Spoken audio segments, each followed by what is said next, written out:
It's my distinct honor and great pleasure to welcome you, Mr. Minister, and your delegation to the premises of the German Council on Foreign Relations in Berlin. Allow me to express on behalf of DGRP my sincere gratitude that you have chosen this organization for a public appearance during a visit in Germany.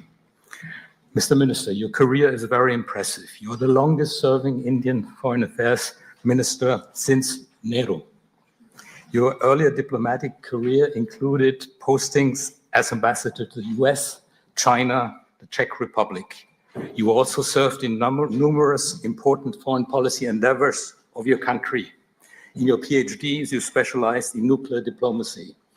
Very impressive. And you are, which should be mentioned here, a prolific writer as well. You have agreed to enrich tonight's debate with your presence on an important subject. Germany and India, partners for global security and stability. Your visit to Germany, Mr. Minister, comes as an important moment in time. A few days ago, we celebrated the 25th anniversary of our strategic partnership. A new German government has just come into force. The visit takes place against the backdrop of momentous changes in the world order, which force our countries and peoples to adapt fast to new political, economic, and social realities. If we do this right, Germany and India are indeed not only transactional partners, but can also drive changes together. Together, we can contribute to a certain security and stability in a tough, unpredictable, and turbulent world, as you say yourself in your recent book. We are very interested to learn from you, Mr. Minister, how you judge the present situation and how Germany and India can address together the challenges that lie ahead of us. After your short keynote, the director of our Center for Climate and Foreign Policy, Kira Finke, and the director of our Center for Geopolitics, Geoeconomics and Technology, Dr. Claudia Schmucke, will conduct a podium discussion with you on some of the important issues of the day. After that, the floor will be open to questions from the audience. After the end of the formal part, we invite those of you present on site to a light reception in the hallway.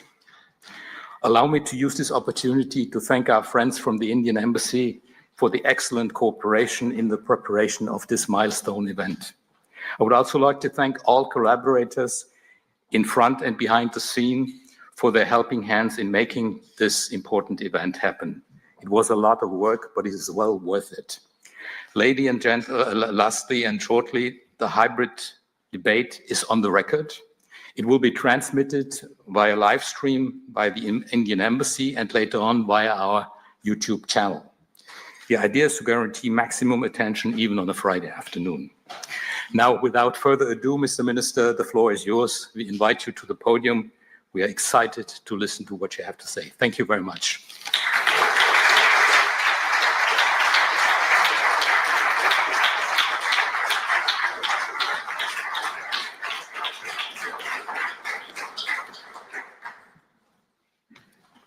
Dr. Rolf Nickel, distinguished guests, ladies and gentlemen, it's really a great pleasure to be with all of you this evening. I thought I'd make a few remarks to set the context and perhaps spend more time in a conversation. It's normally makes it more interesting for the audience and certainly more valuable for me. And let me begin, first of all, by drawing your attention to the logo behind me. I'm here in many ways to underline the 25th anniversary of our strategic partnership. I'm also here at a time when there's a new government in Berlin. It was my great privilege to talk to my German counterpart, Minister Wadephul, on his first day in office. I mean, I had spoken to him before, but still on the first day in office. And to be here early in the tenure of this government so that we really lose no time in forging a pathway towards taking, after 25 years, to look at the next 25 years and really see where we can take our relationship. I feel a particular kinship for DG Ape because I looked out there and found we were invented in the same year. I'm just as old as this organization. But let me start really with the state of the world, because I think relationships between big countries and between regions must necessarily be shaped by the larger context, the global context, which they see. And I'm sure none of you would dispute today that this is a period of considerable political uncertainty, of great economic volatility, of technology concerns which may sometimes lead to descriptions like the chips war, but really much deeper when one looks at the immense possibilities and the considerable challenges of artificial intelligence, what the AI era holds for international relations, but for each one of us personally, is something which I think is still not exactly visible. We obviously today are focused not just in terms of production where technology is concerned, but even more so in its deployment and its influence on societies and international relations.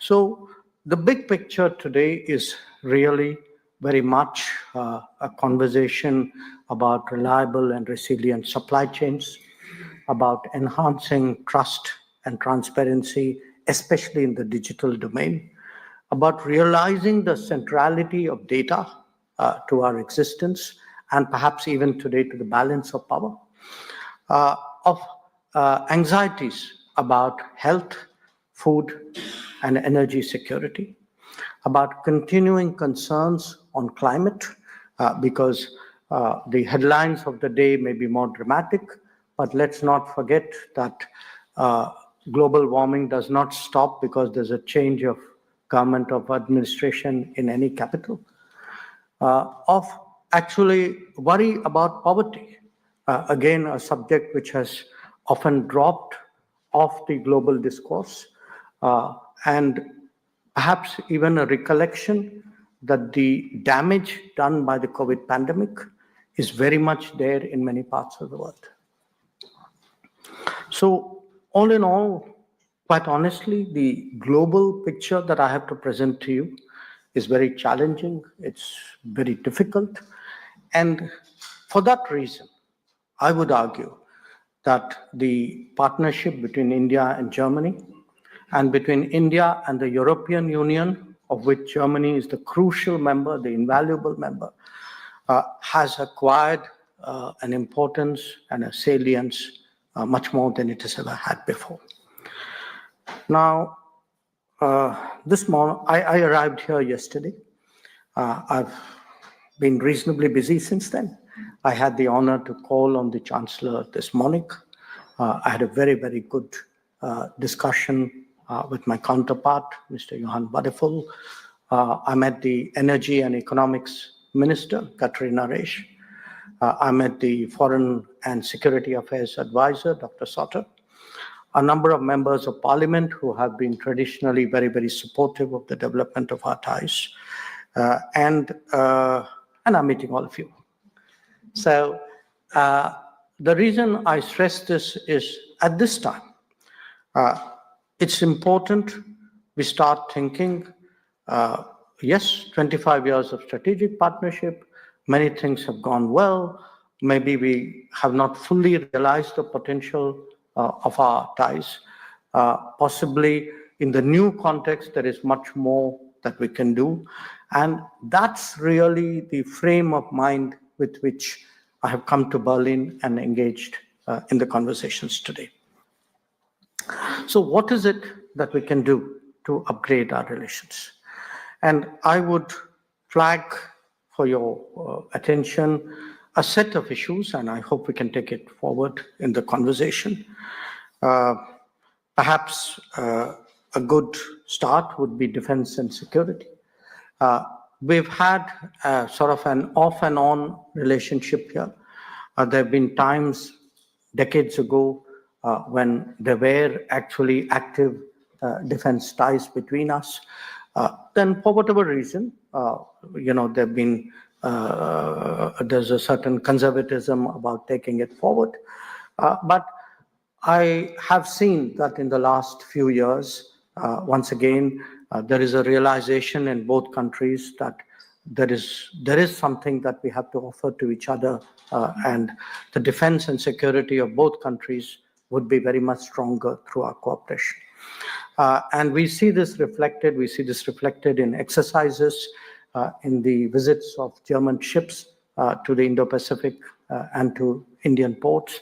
We see it reflected in enhanced export licensing practices, in discussions whether there can be further technology and equipment collaboration between our countries.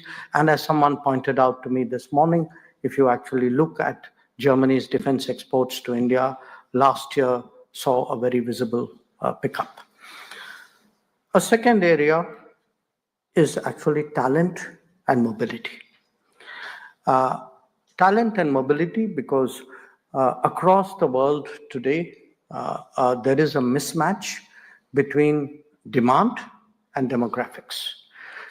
So where there is a need for people, those people of that particular skill are not necessarily available. Now, it could be the skill to innovate and create and invent. It could also be the skill to service and ensure that that particular sector of society is well looked after. And here, I think India has something very special to offer. Our demographic curve at this moment is exactly in the place where we have the ability to fashion a global workforce and try to make it available as usefully as it can to the global workplace. And the last few years, we've made a good beginning. We had a mobility agreement 2 years ago. The number of talented, high-skilled Indians who come to Germany has increased significantly. And I can say I heard from the government, I heard from members of other parties, I heard from business enterprises, from German delegations visiting India, that they see this today as a very important requirement for the continued growth of the German economy. And our efforts certainly would be to prepare this workforce and deploy it in as optimal and mutually efficient way as we can. A third area is technology and digital AI, and there are different aspects to it. As I said, one which often has got a lot of attention is the semiconductor side. And just as Germany today is building up its semiconductor capacity, so is India. When different countries, but who are in terms of the worldview and the comfort levels and the way they intuitively deal with each other are comfortable, I would say parallel developments can reinforce each other. And we've seen a very conscious effort made really to harness the Indian talent into the semiconductor and microelectronics industry. And on our part, again, we are, after a very long gap, we are building a fab in India. There are a number of big projects in the ATMP spectrum which are coming up. And how do we make really the world more secure in terms of trusted availability of chips is, I think, a shared goal for our two countries. When it comes to AI, I draw your attention to many of you would be familiar with the big debates. At a very conceptual level, I would say, you have models which are very state-driven. at one extreme and very radically enterprise-driven at another. So you have complete control on one side and ostensible non-control on the other, but a lot of influence there. And there are a lot of viewpoints in between, which put a certain value to privacy, to the rights of citizens, to the security of our personal data. And I think it's a conversation which is very important. And certainly I would argue that India and the European Union, Germany, would have positions, not obviously identical, but somewhere in between the two extreme positions. I then refer to sustainability because green growth has been, again, a very notable feature of our cooperation. In the last decade, Germany has been an important partner as India embraced renewables and solar energy.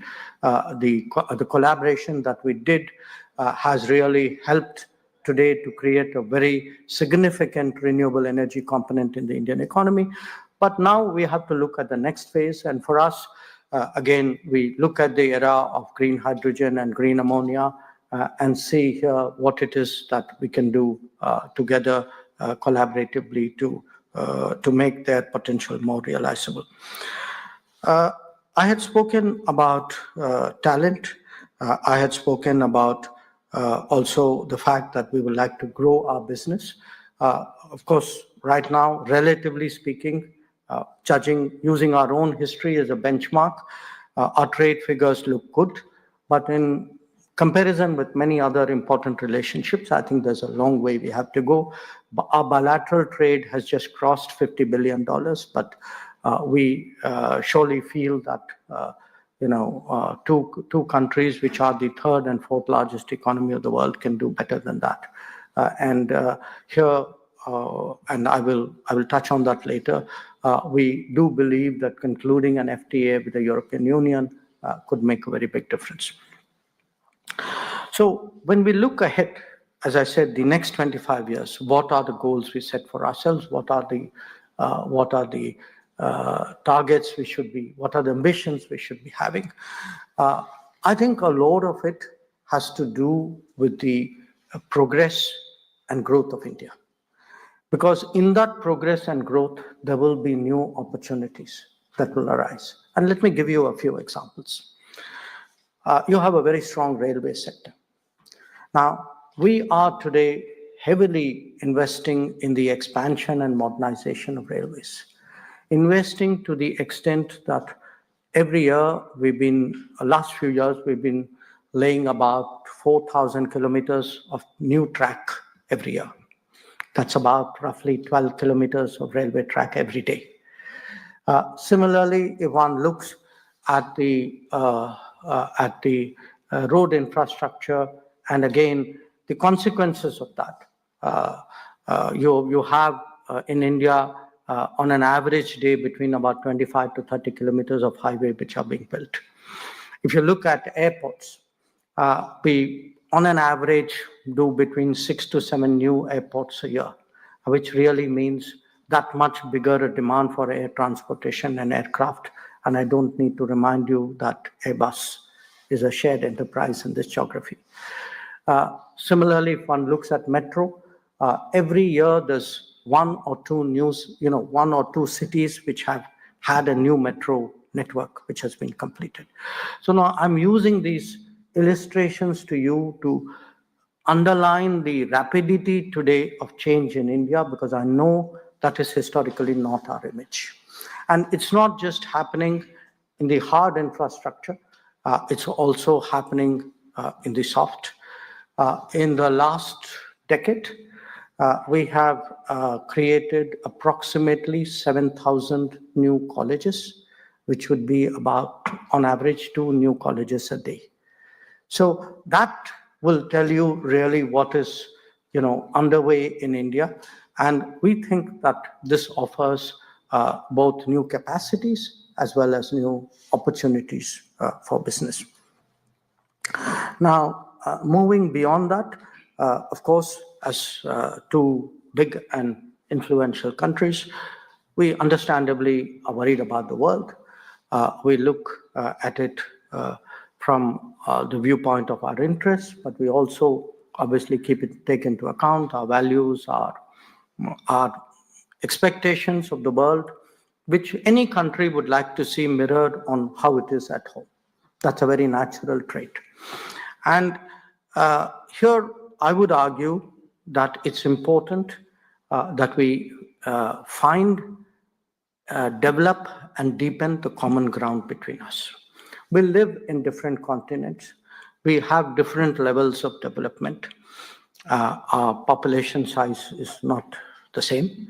But it's important, because often how we think about the world depends on, where we are and what we are, where we want to go and what is possible for us, what are the understandings and arrangements and accommodations we make.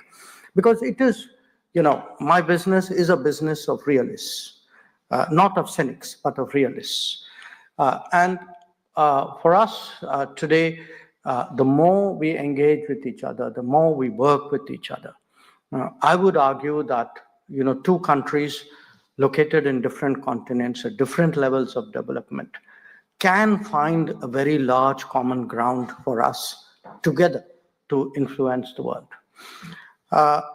And influence the world because, as I said at the beginning, we need more stability in the global order. We need more predictability and more confidence in the economic order. We need really a stronger mutuality in the cultural order. And that is only possible when you make that effort to find common ground. Now, again, I reiterate the issue that, yes, challenges come. Often debates nowadays become very dramatic. So they vary from one posting to another. But the fact is, many perennial issues also continue. So it's important for us to understand terrorism is a very big challenge and a continuing challenge for countries across the world. We have just come out of an experience in that regard on combating terrorism. I'd certainly be happy to talk about it in the question session. Climate action, again, very, very crucial. Poverty reduction, connectivity, because we want connectivity which is not controlled by single power, which is in many ways a shared, collaborative global enterprise. Conflicts, we have right now two big conflicts going on in the world simultaneously, each one of which has actually had a profound ripple impact well beyond its region. Reform of the United Nations. Here again, India and Germany are part of a group called G4, which has been trying to press for a much more contemporary United Nations. So there is a global agenda. There should be an effort for deeper conversations. We need to build up a stronger bilateral collaboration. And much of that, in my view, can be achieved or can be furthered by an expeditious conclusion of an India-European free trade agreement. A free trade agreement in today's context, particularly because for the European Union, in many ways, it has been a very key pillar of its foreign policy engagements. But I would certainly argue that in today's context, to conclude an FTA agreement has a significance beyond trade, beyond investment, beyond economics. I think it would send a message today that India and the European Union, India and Germany are prepared to come together to, as I say, build a deeper, closer, stronger relationship so that the next time we put some round number on a chart like that, I think we will have concrete achievements and realized ambitions for us to talk about. So once again, thank you very much. Thank you for your attention. and I look forward to the session.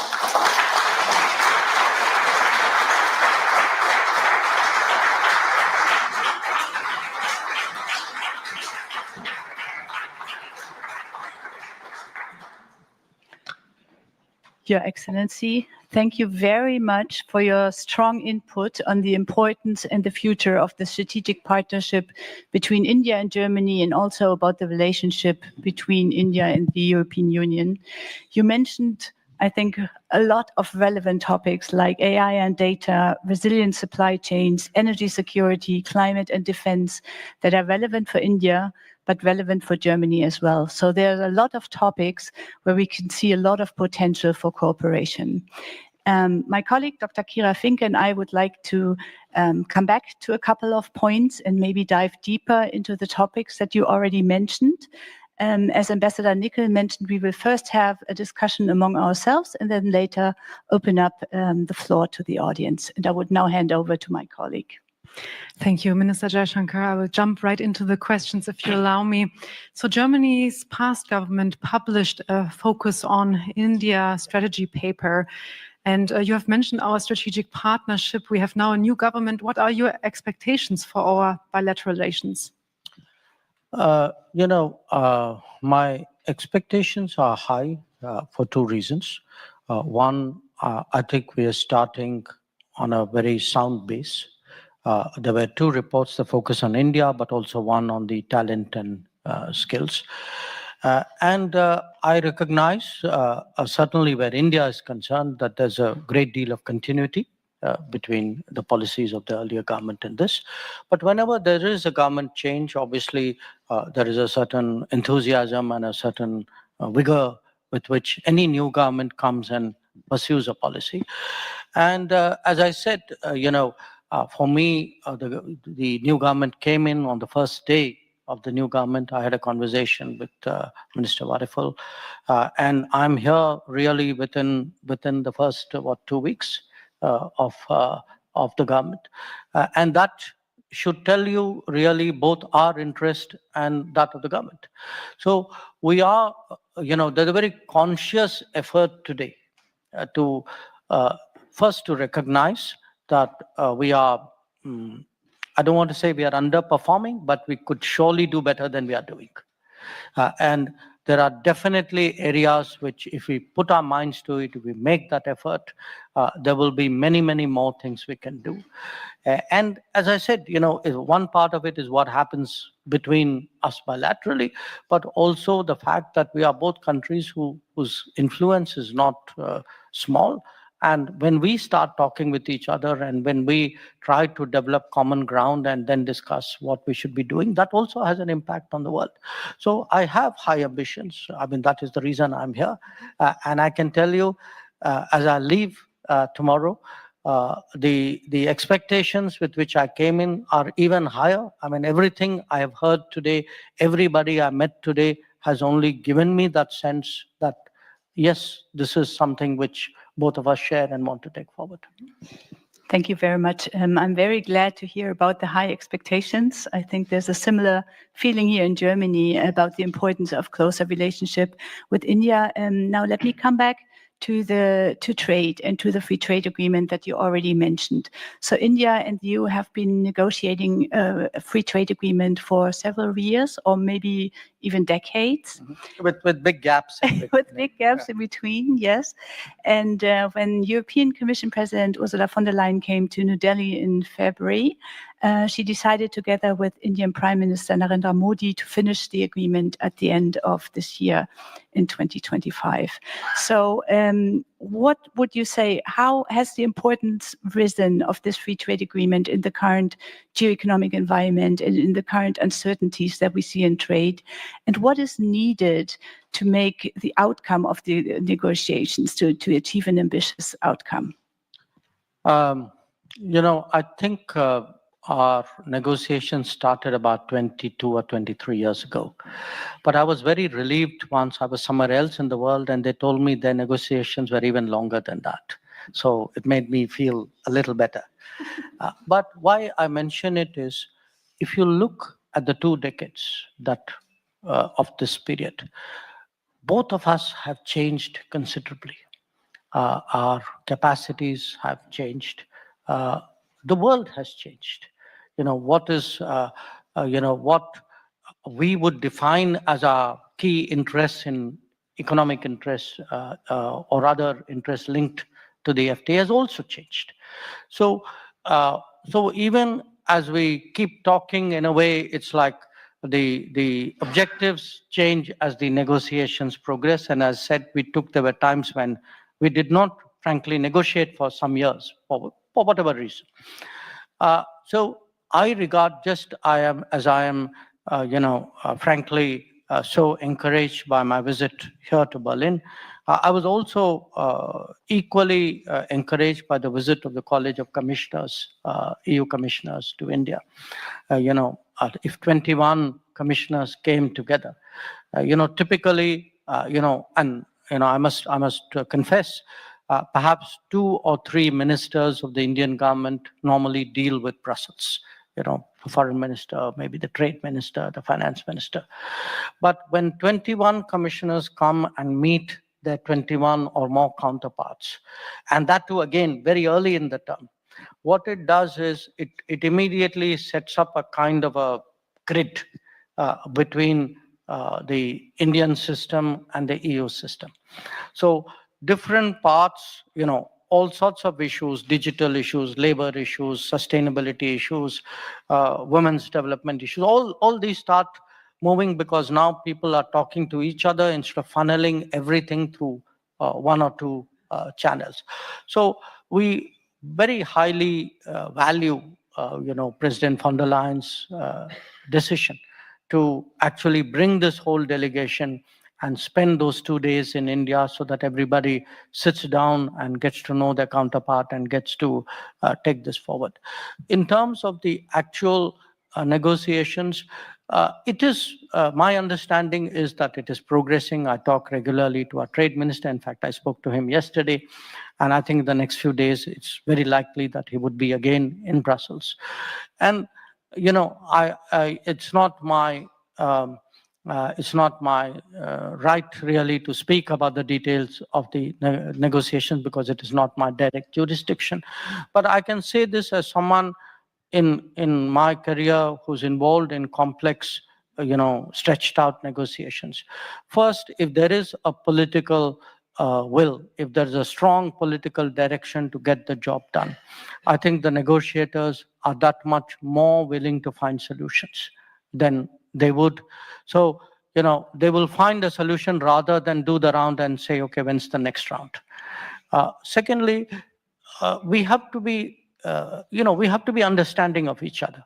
As I said, think about it. The EU, I think, on average, perhaps has a income per capita which is about 20 times, maybe 17, 18 times that of India.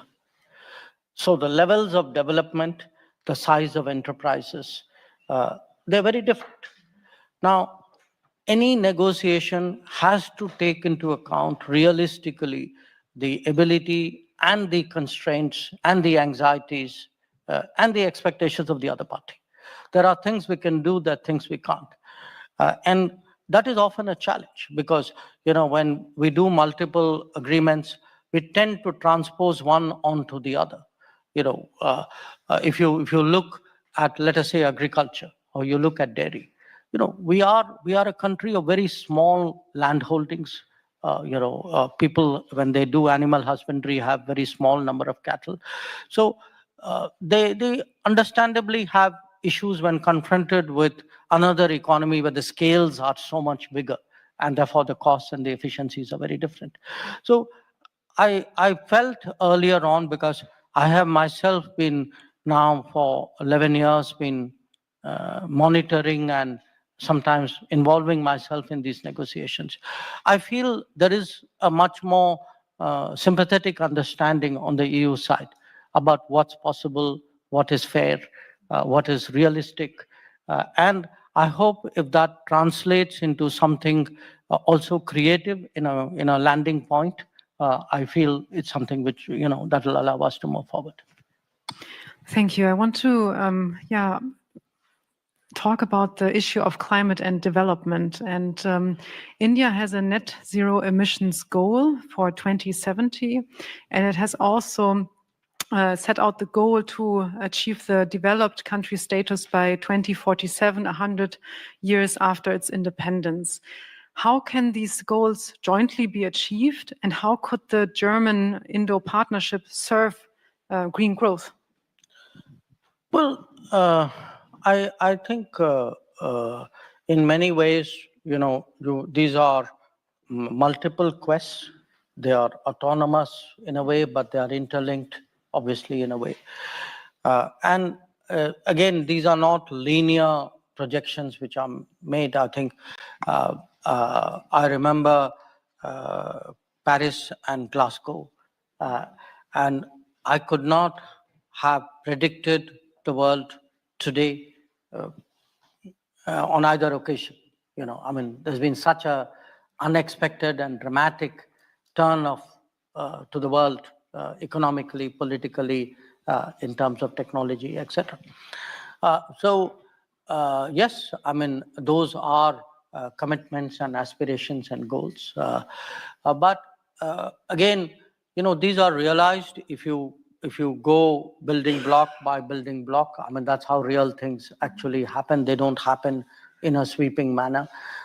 So let us say, I'm just giving you this as a very handy example. We have one of the largest railways in the world, and as I said, we are expanding it very rapidly.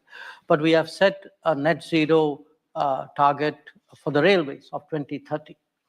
So the more we are able to, let us say, grow greener transportation, so railways and waterways. I mean, in fact, it was one of the subjects which we discussed today in our official meetings. What is it that Germany can do? Because these are both areas where you have very deep strengths. Our waterways are really it's a very small part of our, minuscule part of our transportation system. Because there is a lot of, attention in terms of power generation. Often, that's the way when you start looking at goals and then you say, okay, so how much of it is fossil fuel based? That's one element of it. But there are so many others, the energy efficiency side, the urban habitation, even the rural practices, the lifestyle in many ways. So I think in each of these, there are contributions which our partners can make. Because for us, when we look at Europe, yes, we know, our histories are different, and there is a lot which is contrasting. But there are lessons, there are learnings from Europe, and there are differences that Europe can make. I mean, we have, again, I use solar and wind as examples, that a decade before, people really did not expect this kind of progress and adoption of and deployment of renewable technology as we could. So often advances here have, India is a partner, yes, but India is also a great place to deploy. India is a place where you kind of work and adapt and improve as well, because it's on such a large scale. So I do think both in terms of the what we call developed India, as well as a net zero India, there are big contributions which can be made. We have serious ambitions today to ramp up our manufacturing. If you look at the manufacturing percentage of our economy, it is, I mean, in my view, it is unnaturally low, and it is because in the past we did not make the necessary investments or create the manufacturing ecosystem. When I spoke about today the advances on infrastructure, such an infrastructure, the kind which I'm talking about, is necessary for manufacturing, because without that, the cost efficiencies won't happen. Nobody's going to set up factories if your ports are congested and your roads are narrow. So here again, we see, to me, a resilient supply chain would, at the end of the day, contribute to both a greener, cleaner growth pattern as well as actually a developed India. So it's a kind of a total package. And so I would argue really for overall closer relations rather than sectorally close relations. Our vision of a relationship is not just increase the trade numbers. To me, the metric would be, let us say, more academic exchanges, more trade, certainly, more, sort of interpenetration of our practices, greater sort of flow of our innovation. So it has to be really a larger, deeper relationship. And I think politically, culturally, we are prepared for it today with Europe. Thank you. You mentioned that India, and I think Germany also, is interested in a greater and larger relationship. And this is where my question comes into place. I would like to turn the focus on the Indo-Pacific. So in what ways can India and Germany enhance their cooperation in the Indo-Pacific region, not only in trade, but also with regard to the security challenges that we face in the Indo-Pacific? The Indo-Pacific has, of course, its own set of issues. Security is one of them. But I would actually point to a different concept, which is how do we give countries in the Indo-Pacific more choices? If countries in the Indo-Pacific have a single choice, they're railroaded along a certain path and they develop the dependencies and frankly, they're put in a very unenviable position. So one part of what we are trying to do really in the Indo-Pacific is to give different countries different options in various domains. Let us say, I'm using again an example, telecom, or digital infrastructure, or maybe space-based applications, or health choices.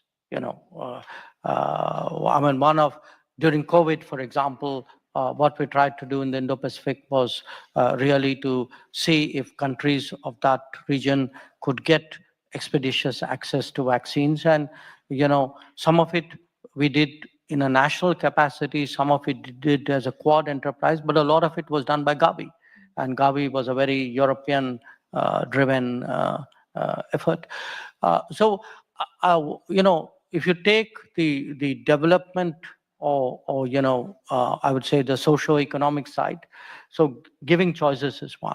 The second part of it is really stepping up in terms of the global goods, because historically, much of the world, and certainly Indo-Pacific, I think have almost reflexively turned to the United States when something happens. And we have to recognize that there is a evolution, and perhaps now more than an evolution, in how the United States is engaging with the world. What is its stance? What is its posture? What is its willingness to commit resources and undertake responsibilities? So, in a different context, you use the word burden sharing in this part of the world.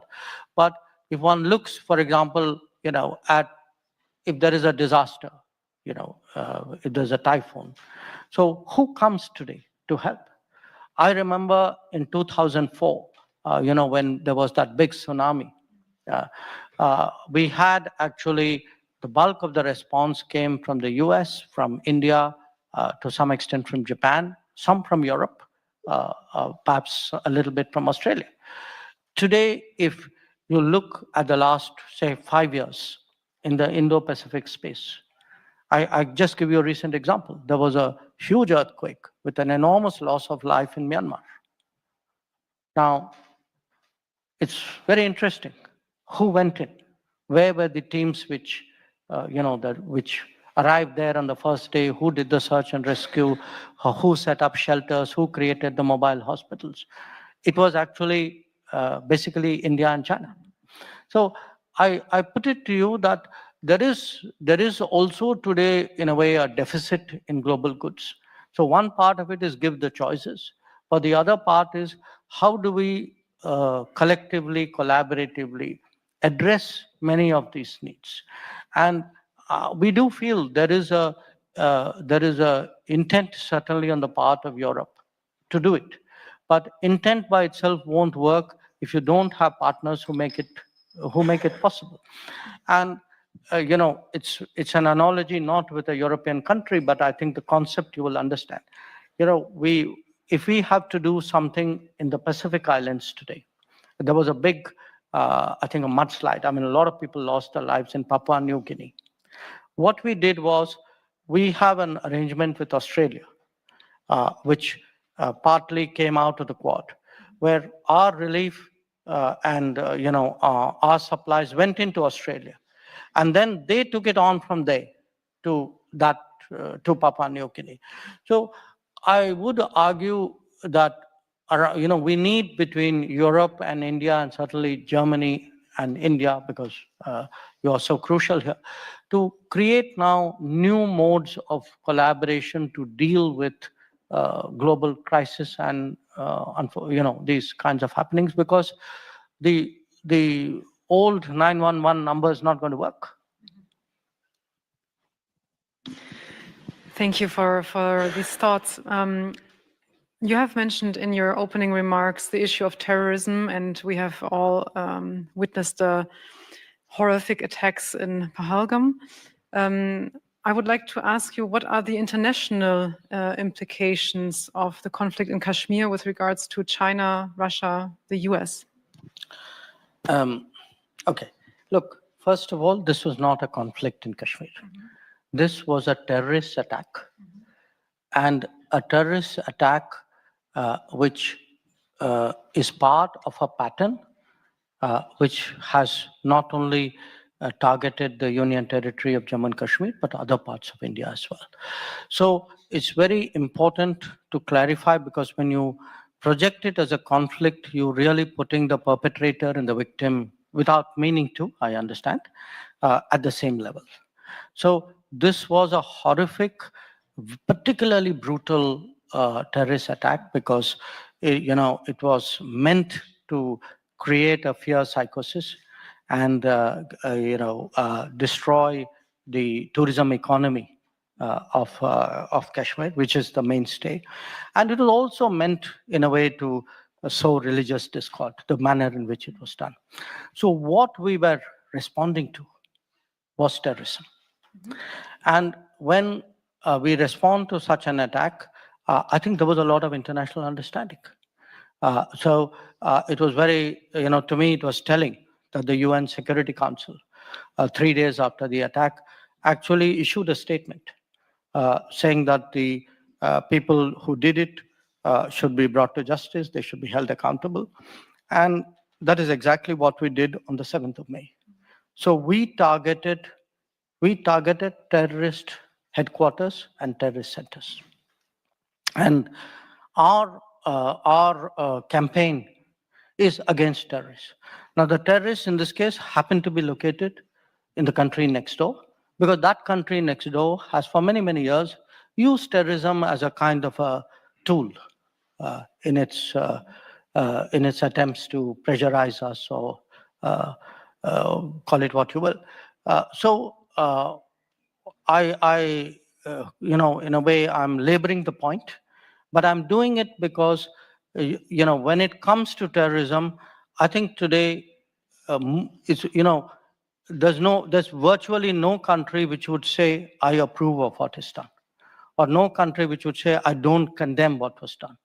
And if I were to say, I have the right to defend myself, my people, I have the right to secure my country, I think much of the world would agree with me. And I'm happy to say that Germany does.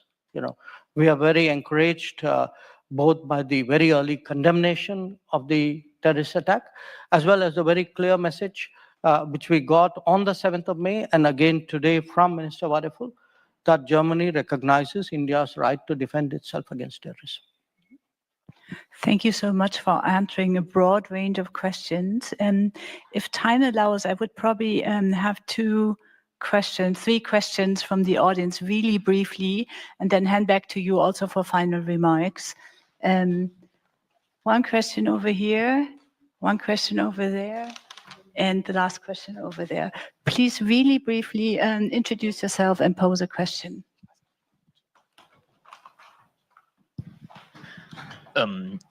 Good evening.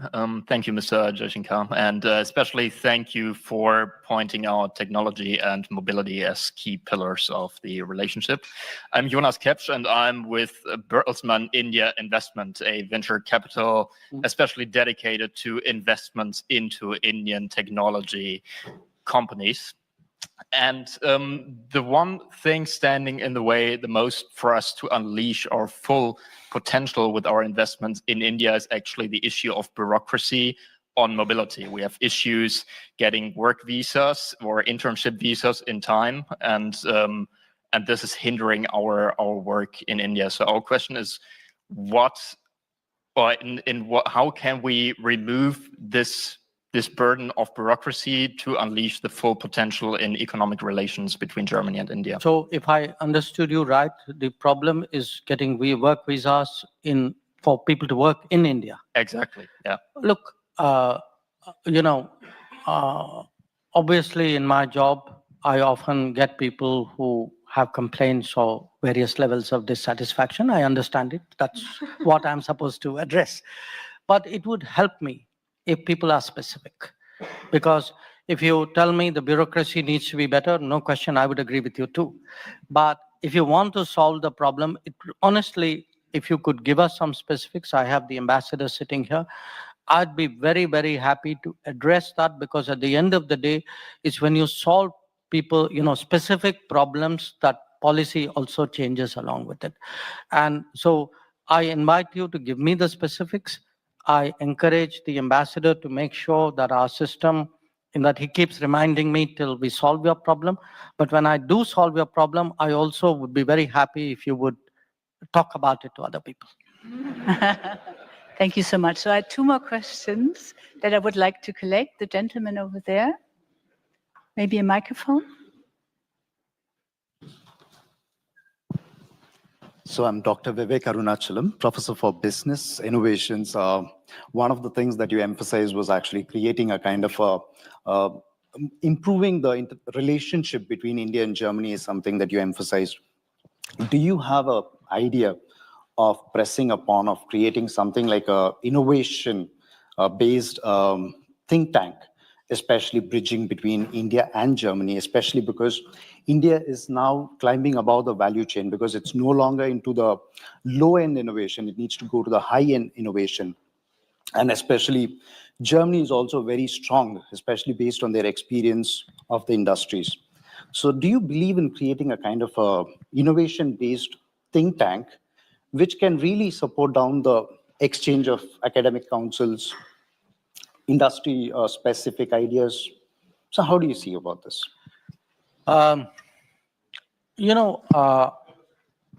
You're not the first person, in a way, who's brought that up. Somebody else some time ago mentioned something similar. I would say, because there are two ways of changing things. One is to create a model and then hope others will copy the model or use it and then scale it up. That's one way of changing things. The other is create some kind of platform, an enabling platform where institutions or people come together, link, and then do it themselves. My experience is more biases me towards the second.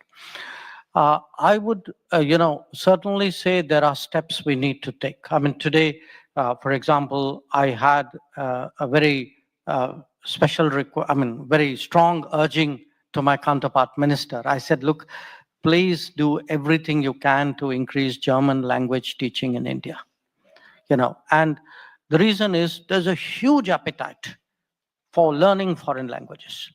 And learning foreign language today, if you go to engineering colleges, if you go to medical schools, so it's not necessarily a professional language student. People who have a domain speciality are curious about the world, because today's young person is so much more connected to the world because of their connectivity, the smartphone culture. For me, language teaching is probably is one way of connecting. But what we need is in different professions or different domains of activities, similar people to find a connection. Prime Minister Modi, for example, has very actively promoted hackathons between countries, because he feels that's a way for young people with a particular bent of mind to actually get to know each other and connect up with each other. With Germany, again, one very positive development we have seen in the last few years is much stronger linkages of academic institutions. Now, here again, we've changed our education policy. We today welcome foreign universities and institutions to come to India. And we are very flexible about how this can be done. So if they want to come and set up a university or an institute, they're welcome. If they want to work collaboratively with an existing one, if they want to do a double degree, if they want to even promote internships, this is one way of collaboration. But I will reflect on your suggestion, because in our mind, there is also, we've been sort of debating, we need more forums, not of a very generalized nature, because if it is too general, people don't take it entirely seriously. There's got to be a degree of specificity about it. Let me talk about it with some of our colleagues who are really more active in that line of work, and perhaps the next time we meet, or you may read about it, maybe I may have something better to report in. Thank you. If time allows, I had one brief last third question. The gentleman over there. And then I would get back to you for final remarks. Good evening, sir. I have a question regarding the diplomacy, because you are the most admired diplomat in the world. So what should the next generation of diplomacy looks like? Or how are your views on the next level of next generation of diplomacy? Because till here we have also evolved to this point, and for sure we will also evolve from here in the next 25-30 years. So how the nature of diplomacy will evolve? The problem when you ask someone what would be the next generation, that's a nice way of telling them that they are sort of getting extinct. So you are saying, your time is over, what would be the evolution looking like? So I take that in this in the right spirit. But again, I'm really reflecting even, let us say, the last decade or two. I think in many ways the traditional ways of diplomacy, and that's not just how you dress and how you first of all, the complexity of the world has increased. The speed at which you have to react is that much faster. So you're really doing more difficult sum at in a shorter time, and the culture of it, do look today how much of diplomacy is conducted through social media. Now 5 years ago, people were even hesitant to go on to the social media because it was viewed as too unstable an environment, and you post something quickly and maybe you made a mistake, and there are all the worries which accompany that. And yet in the last 5 years, there's been, almost every foreign ministry in the world today actually primarily communicates using social media. So, and again, as I said, it's also more complex. You can't, you have to specialize at one level, but also connect that speciality.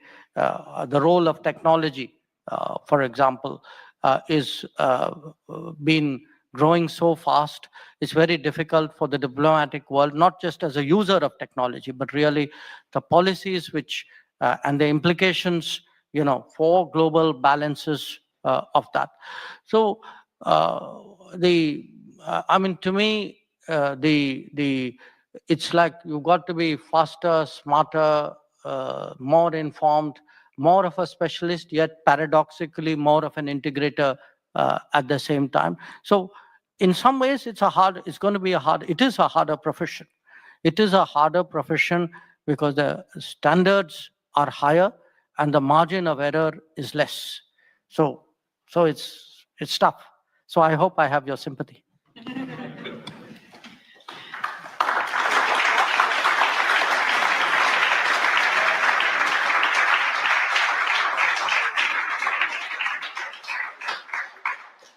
Minister Jaishankar, we are very grateful for your time. It was a very intriguing conversation, and therefore, although you gave us so much time, time was too short.